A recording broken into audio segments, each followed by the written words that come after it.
우리는 살면서 자신을 증명해야 될 때가 있습니다. 직장에 들어가려면 내가 그 직장에 잘 맞는 사람인지를 증명해야죠.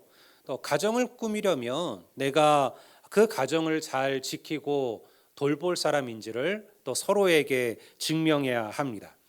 어떻게 보면 평생 동안 우리는 평생을 누군가에게 또 무엇인가에게 나를 증명해야 한다라는 부담감을 가지고 살아가는지도 모릅니다. 예수님도 평생 이러한 그 요구에 직면했어요. 가난하고 굶주렸던 백성들은요, 예수님께서 그들의 육신의 배고픔을 채워주기를 요구했습니다. 이것이 당시 대중들이 원하던 메시아의 증명이었습니다. 바리새인들이나 종교 지도자들, 권력자들 또한 예수님께 그들이 원하는 메시아의 증명을 요구했죠. 로마를 물리치고 그리고 정말 하늘에서 불을 내려서 이스라엘의 유대의 모든 적들을 말살하기를 원했습니다. 다윗과 같은 거대한 제국을 세우고 그리고 그 나라에서 그 예수가 그들의 기득권을 지켜주기를 바랬습니다. 이것이 지난번 저희들이 나누었던 바리새인들이 요구한 하늘로부터 오는 표적에 대한 이야기였습니다. 주님은 이러한 요구를 단호하게 거절하셨죠. 주님은 세상이 원하는 메시아가 아니라 하나님께서 그에게 주신 그 메시아의 사명, 다시 말해서 십자가에 죽으심으로써 온 인류를 구원하시는 그 메시아의 길을 걸어가셔야만 했습니다. 그들의 요구를 거절하시고 제자들과 함께 배를 타고 그 자리를 떠나셨어요. 그리고 그 배에서 오늘 우리가 읽은 이 이야기가 시작되고 있습니다. 그 시작은요, 작은 떡 한 덩어리에 대한 이야기였습니다. 14절 말씀을 제가 한번 읽어보겠습니다. 제자들이 떡 가져오기를 잊었음에 배에 떡 한 개밖에 그들에게 없더라. 갑작스럽게 떠나느라 제자들은요, 먹을 것을 준비하지 못했습니다. 지금처럼 아무 데나 무슨 식당이 있었던 시절이 아니잖아요. 그 2000년 전 예수님 때는요, 만약 누군가가 먼 길을 떠나려면 반드시 자기가 먹을 음식을 준비해 가야만 했던 시대였습니다. 그런데 지금 그들이 가진 것이라고는요, 떡 한 덩어리, 한 조각밖에 없는 거예요. 정확하게 말하면 당시 유대인들이 주식으로 먹었던 이 피타라고 불리는 화덕에 구운 그 넓적한 떡 한 덩어리를 말하는 것이었습니다. 제자들은 배 안에서 염려, 걱정했습니다. 야, 여기 지금 있는 사람만 예수님 포함해서 13명인데 도대체 이 작은 떡 한 덩어리로 누구의 배를 채울 수가 있을까? 이것이 그들의 걱정이고 염려였어요. 그런데 주님께서 갑자기 그들에게 이러한 말씀을 하시는 거예요. 그게 15절 말씀입니다. 한번 여러분들 성경에 있는 분들은 좀 찾아서들 읽어보셔도 좋겠습니다. 우리 마가복음 8장 우리 15절 말씀입니다. 제가 말씀 읽겠습니다. 예수께서 경고하여 이르시되 삼가 바리새인들의 누룩과 헤롯의 누룩을 주의하라 하시니, 바리새인의 누룩과 헤롯의 누룩을 주의하라. 바리새인과 헤롯의 누룩이라는 게 무엇일까요? 누룩이라는 것은 보통 성경에서 사실은 악한 것의 상징입니다. 누룩은 빵을 부풀게 하는 거죠. 그러니까 누룩 자체가 나쁘다라는 개념이 아니라, 왜냐하면 지금도 우리가 빵을 먹으려면 반드시 이스트를 써야 되잖아요. 발효가 돼야 맛있는 빵이 나오니까요.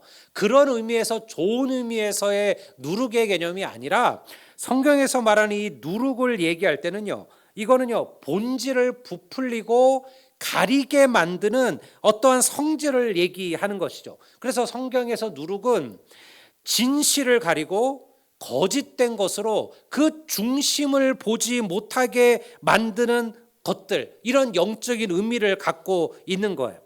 예수님은 바리새인들을 외식하는 자라 책망하셨죠. 그게 누룩이에요. 왜?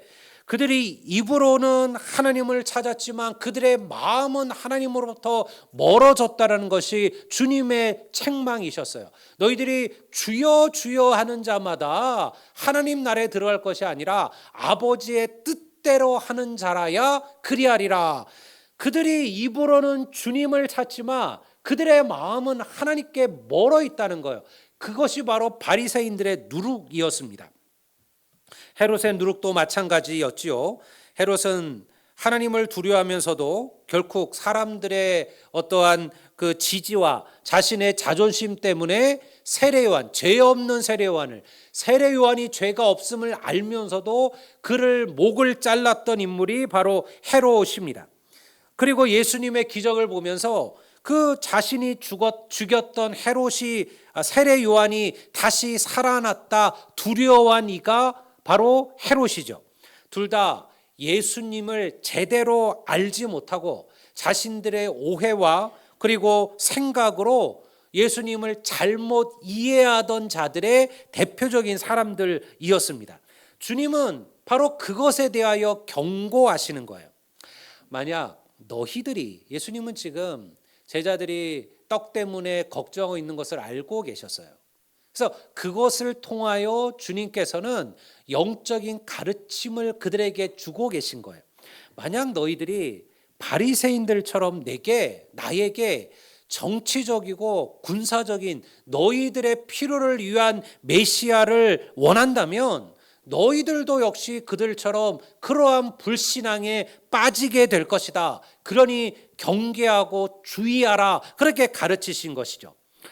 제자들 역시 사실은 그러한 메시아관에서 크게 벗어나 있지 않았습니다. 우리가 지금 보고 있는 이 구절은요, 다 예수님께서 십자가에 못 박혀 죽기 위하여 예루살렘으로 내려가고 있던 그 여정 속에서 일어난 일들입니다. 그런데 그 예루살렘으로 올라가고 있는 그 중간에서 제자들은 어떤 일을 하고 있었느냐? 마가복음 10장 37절을 한번 제가 읽어볼게요. 이게 그 과정 속에 있었던 일이에요. 여짜오되 주의 영광 중에서 우리를 하나는 주의 우편에 하나는 좌편에 앉게 하여 주옵소서. 41절도 볼까요? 열제자가 듣고 야고보와 요한에 대하여 화를 내거든. 이게 무엇이냐면 그들이 그 예루살렘으로 가는 도중에 싸웠던 이야기를 기록하고 있는 거예요. 야고보와 요한이 몰래 예수님께 나갑니다. 그리고 예수님께 독대를 요청합니다. 왜냐하면 사실 야고보와 요한은 예수님과 인척 관계였어요. 야고보와 요한의 어머니가 예수님의 이모였습니다. 그러니까 가까운 관계였던 거죠. 그 당시에 사촌은 거의 가족이나 마찬가지였으니까요. 그러니까 그 둘이 예수님께 간 거예요. 자기들은 이런 말을 할 자격이 있다라고 생각한 거죠. 왜? 우리는 예수님의 인척이니까. 그래서 예수님께 얘기하죠. 예수님께서 왕이 되시거든. 예수님의 우편에 하나는 예수님의 우편에 하나는 예수님의 좌편에 우리를 앉혀달라고 그렇게 얘기를 한 거예요. 근데 이 얘기를 나중에 누가 들어요? 다른 열제자가 들었어요. 그리고 그들이 불같이 화를 내고 있는 거예요. 너희들이 어찌하여 니들끼리 가서 니들만 높여달라고 얘기하느냐, 뭐 니들만 잘나느냐, 우리는 이러면서 서로 싸우고 있는 것이죠. 그러니 제자들 또한 역시 사실은 거짓된 누룩에 붙잡혀서 진리를 보지 못하는 거예요. 예수님을 따라 산다는 것이 무엇인지 주님께서는 이미 그들에게 얘기하셨어요. 너희들이 나를 따라오려면 날마다 자기를 부인하고 자기의 십자가를 지고 나를 따라야 할 것이다.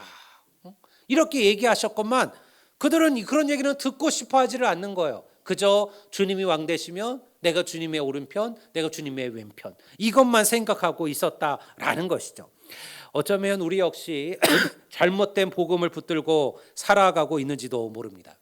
바울은 갈라디아 교인들에게 이런 얘기를 합니다. 너희들이 다른 복음을 주의하라.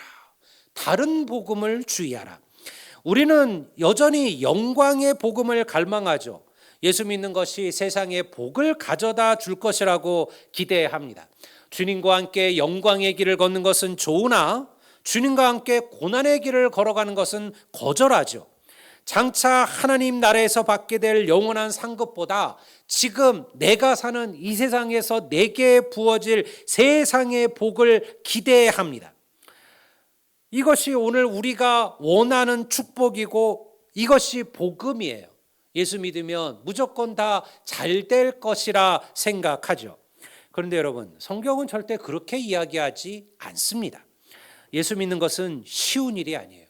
요한계시록 2장 10절에서 요한은요 이렇게 이야기합니다.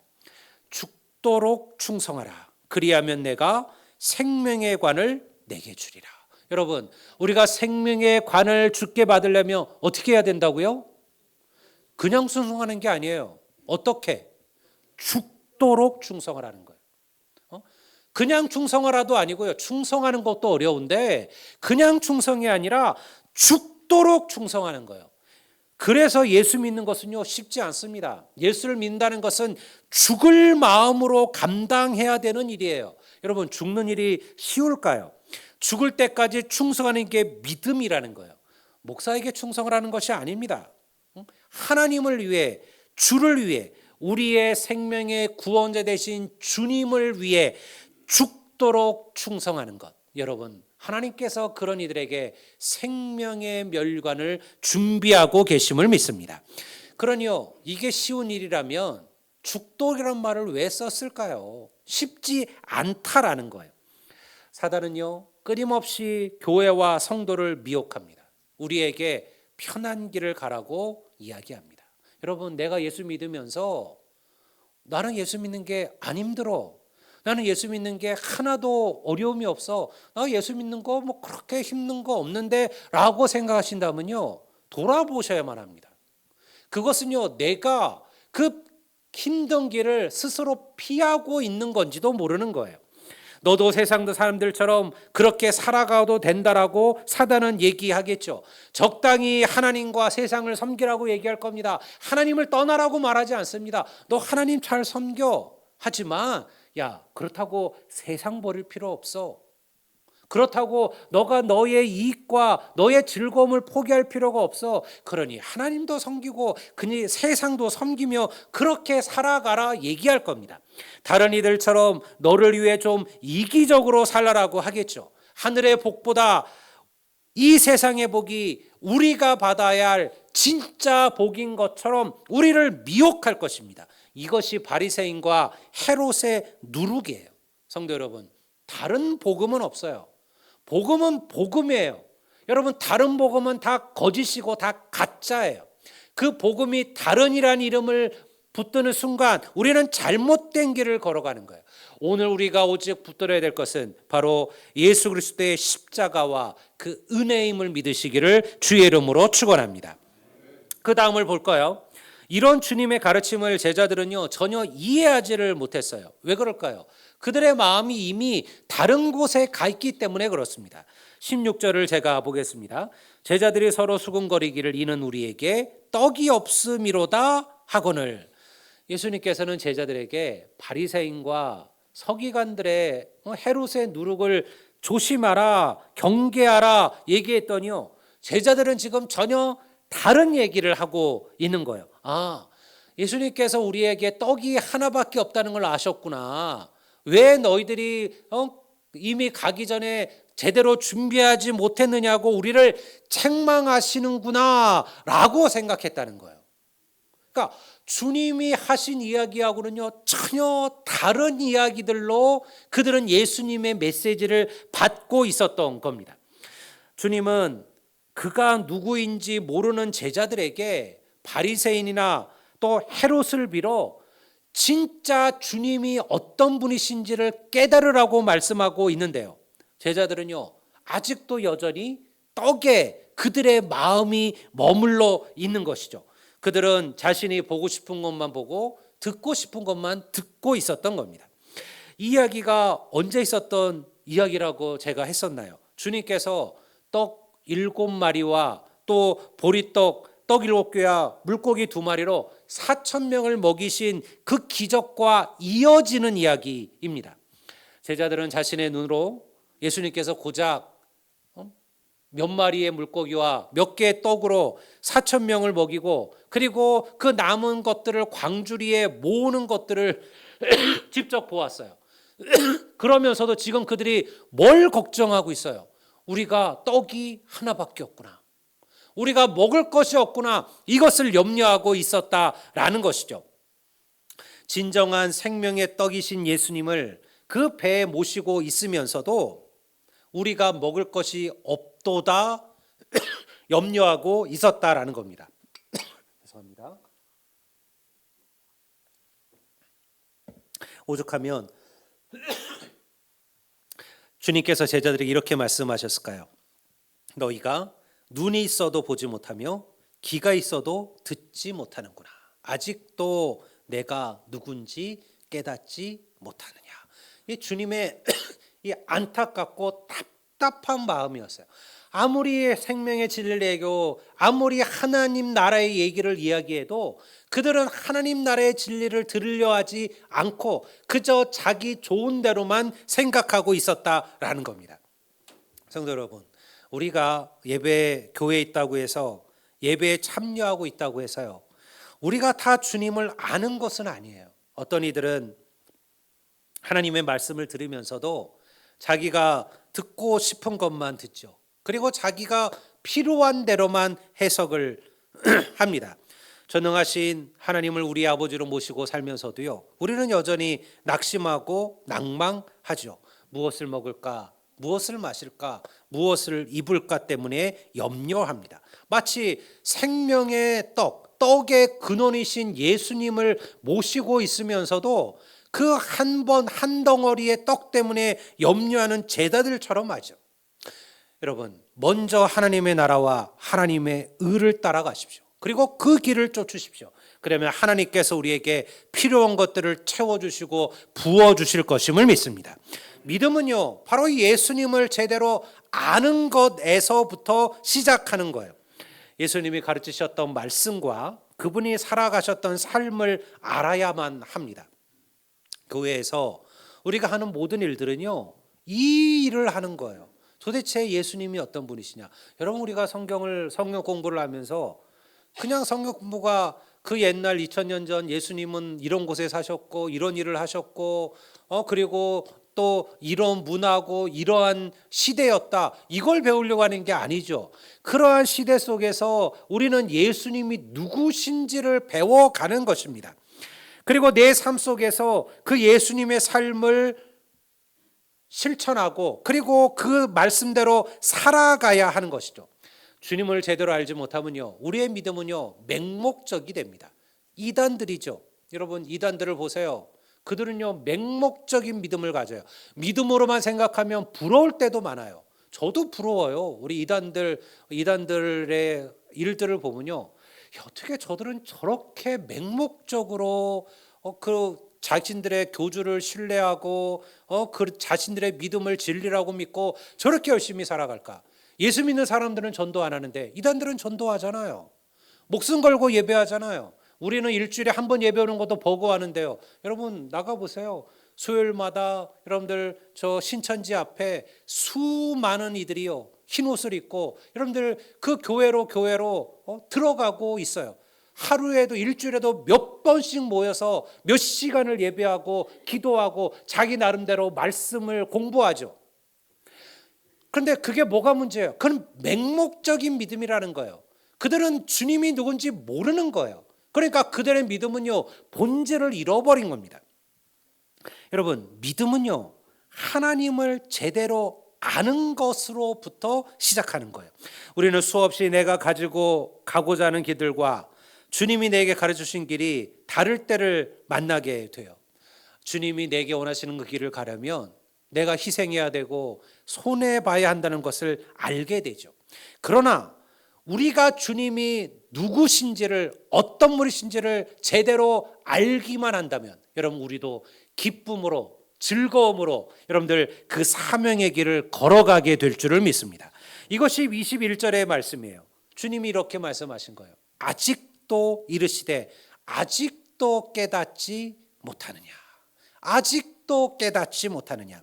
저는 이 구절을 읽으면서 주님의 마음이 어떠하실까 생각을 하게 됩니다. 얼마나 답답하셨을까요? 얼마나 안타까우셨을까요? 제자들은요, 주님의 말씀을 가장 가까이서 들었습니다. 주님이 행하셨던 기적을 그들의 눈으로 보았습니다. 마가복음 8장에 이르기까지요, 기록된 기적이 하나둘이 아니에요. 회당에서 귀신 들린 자를 고쳤습니다. 또 베드로 장로의 열병을 고치셨고요, 나병 환자를 깨끗게 하셨고 중풍병자를 일으키셨습니다. 말씀으로 바람과 파도를 잔잔케 하셨습니다. 회당장 야이로의 죽은 딸을 죽음에서 살리셨어요. 여러분, 그 외에도요, 수많은 기적을 행하셨어요. 그런데요, 제자들은 여전히 주님을 모르는 거예요. 여전히 그들은 주님이 어떤 분인지 모르는 거예요. 주님의 사명이 무엇인지를 깨닫지 못하는 거예요. 그저 주님의 오른편 왼편에 서서 주와 함께 영광을 누리기만을 생각하고 있었던 겁니다. 여러분, 그래서 결국 믿음은 신뢰입니다. 누구도 나의 인생길을 자신할 수는 없습니다. 어떠한 일들이 내 삶에 찾아오게 될지 알지 못하죠. 저는 암에 걸린 수많은 이들을 고친 그러한 저명한 암의 전문가 의사 선생님이 암으로 세상을 떠나는 기사를 본 적도 있어요. 제가 아는 분 가운데도 그런 분이 계셔요.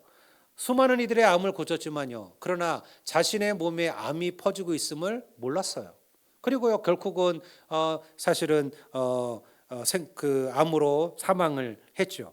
제가 만났던 한 청년은요, 자기 인생의 80세까지의 모든 인생의 그래프를 다 만들어 놓은 친구가 있었어요. 자기가 몇 살에는 뭘 하고, 20살에는 뭘 하고, 몇 살에는 내가 무슨 학교를 갈 것이고, 무슨 직장을 들어갈 것이고, 그래서 뭘 어떻게 될 것이고, 이거를 인생의 그래프를 쫙 정해놨어요. 근데 여러분들, 그 청년이 25세 세상을 떠났어요. 자기 인생의 그래프 제대로 살아보지도 못했어요. 여러분, 그게 인생 아닙니까? 여러분, 우리는요, 우리의 삶을 장담할 수가 없어요. 근데 분명한 사실은 있습니다. 나의 삶이 어떠하든지 간에, 그 삶이 길든 짧든 간에, 그 삶이 남들 보기에 대단한 삶이든 남들 보기에 그저 별거 아닌 삶이라고 하든, 여러분, 그 모든 삶의 순간순간들마다 하나님께서, 주께서 우리와 함께하고 계심을 믿습니다. 이것을 아는 것이 믿음이에요. 이것을 깨닫는 것이 믿음이에요. 이것이 믿음이 좋다라는 거예요. 내 삶의 모든 순간을 하나님께 맡기는 거죠. 고난이 있습니다. 환난이 있습니다. 시련도 있습니다. 그러나 넘어지지는 않습니다. 왜? 주께서 나와 함께 하심을 알기 때문에 그렇습니다. 성도 여러분, 그렇게 우리 예수님을 따른다고 하면서도 아직도 세상의 삶에서 벗어나지 못하는 이들이 있죠. 기도와 말씀의 삶을 산다고 하면서도요, 여전히 염려와 근심 속에 살아가는 이들이 있습니다.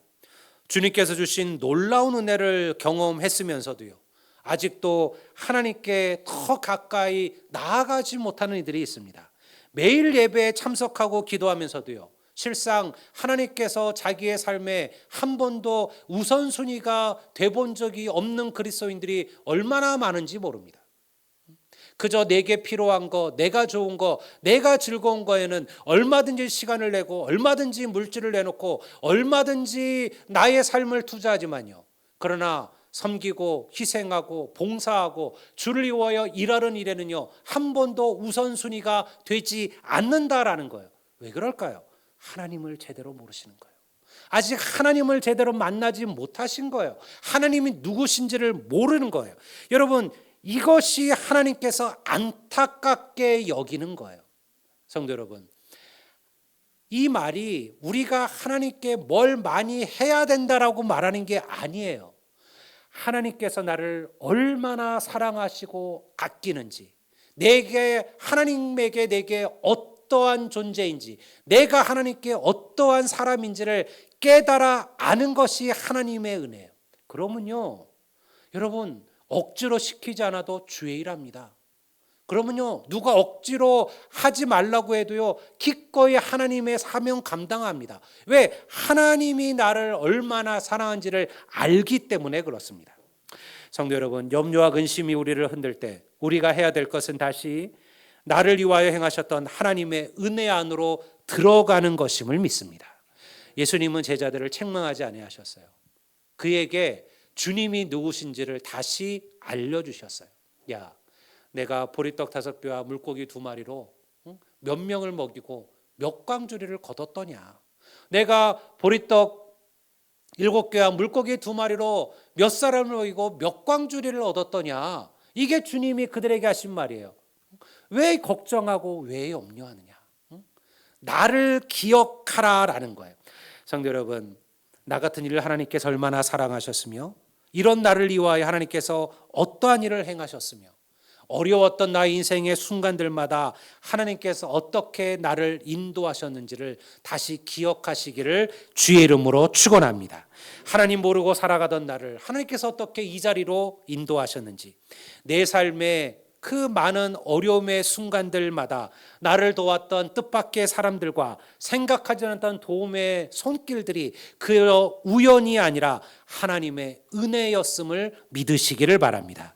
하나님을 기억하시면 하나님도 우리를 기억하시고 우리를 위하여 역사하심을 믿습니다. 우리 오늘 이 말씀을 기억하시고 오늘도 우리를 눈동자같이 지키시고 돌보시는 이 하나님을 알아가는 우리 모두가 되시기를 주의 이름으로 축복합니다.